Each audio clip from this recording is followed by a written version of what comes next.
Secretary Kerry, first of all, thank you so much for doing this. It's an honor to be here with you. Historically, the State Department has focused on diplomacy as a means of creating a more stable world. What's changed over the last 10 or 20 years that's made exporting entrepreneurship such a priority?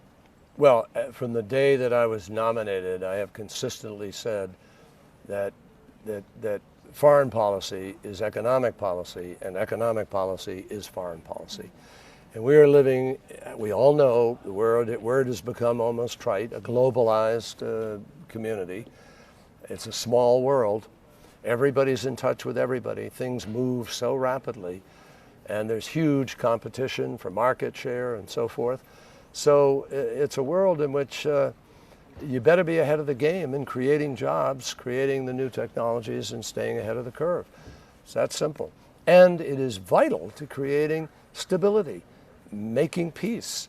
If you don't have jobs for tens of millions of young people in many of these countries, we're in trouble. And it's the entrepreneurs who create the job. 10 years ago, the president or the Secretary of State hosted a summit like this. Is entrepreneurship a vehicle for democracy?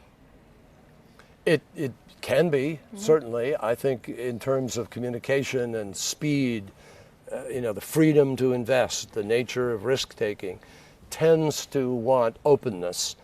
And I think it works more effectively, but it's not exclusive to that. No, there are raging capitalist enterprises going on in authoritarian governments, in countries with authoritarian governments. China is an example. It's a one-party system. It's an authoritarian government, and it is competing voraciously around the world. So, but I think China has some challenges because of its internet policy and the nature of risk-taking there and the nature of the partnerships required in some things. I think there's a certain limitation in it in the long run.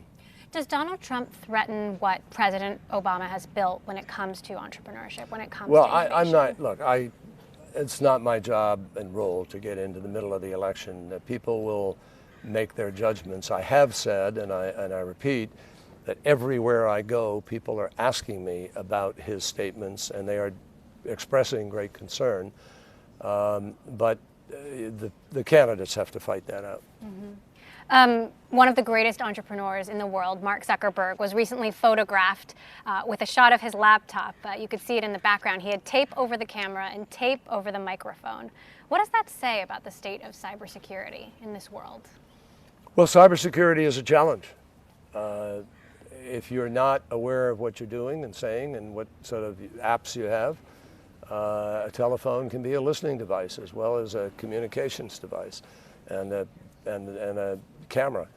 And the camera can work different ways. So people obviously need to be aware. We are working very, very hard with countries to establish the norms and to have rules of the road with respect to cyber.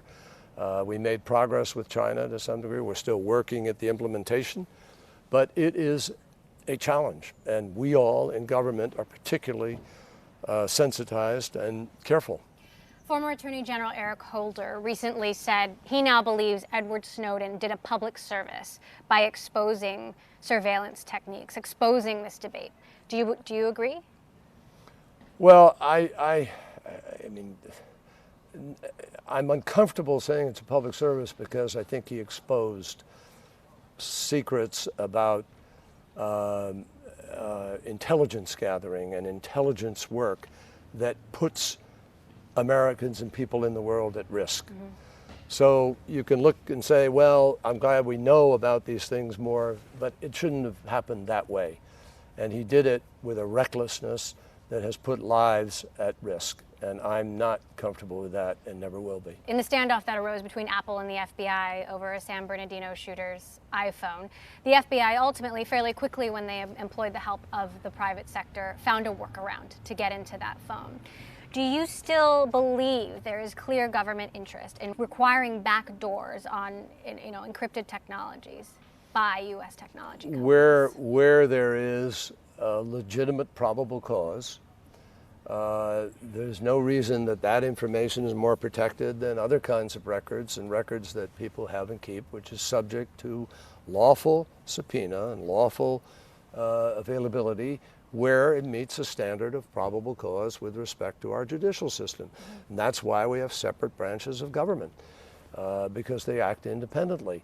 But I invite people, people need to go back 20 years and examine what kind of privacy we had 20 years ago. I mean, you can buy criminal records of people on publicly.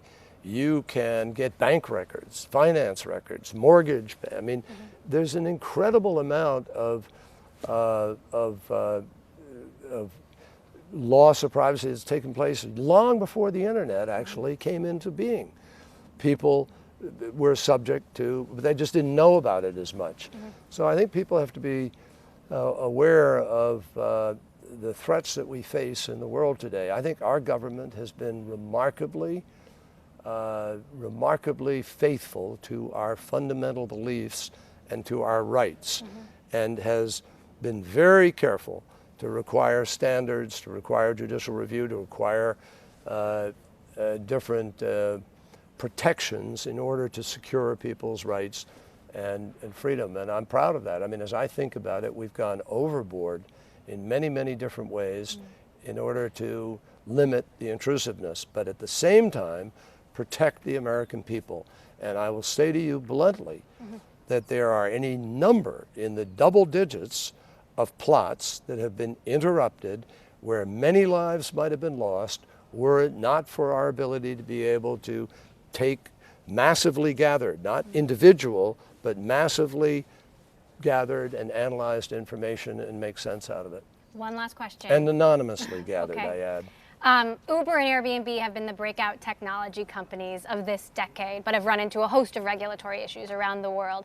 How do you balance local interest with the relentless rise of new technology? Well, that's always going to happen. That's what makes it exciting. I mean, that's kind of fun in a way. Look, this has always been true. I mean, when cotton gins came along, and when we first had the steam engines and different things, over the years, different standards began to be applied as people learned more about what the danger or threat or downside of these things are. And that's why we have rules and laws about tobacco or about lead paint or any number of things, seat belts in cars, Ralph Nader, and the whole development of those standards.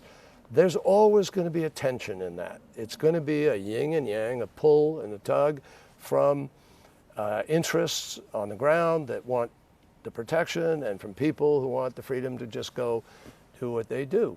And it finds its balance, I think. It finds an equilibrium.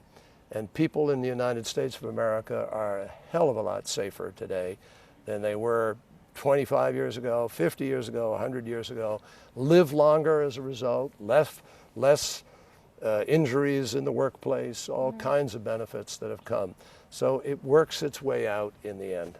Secretary Kerry, thank you so much.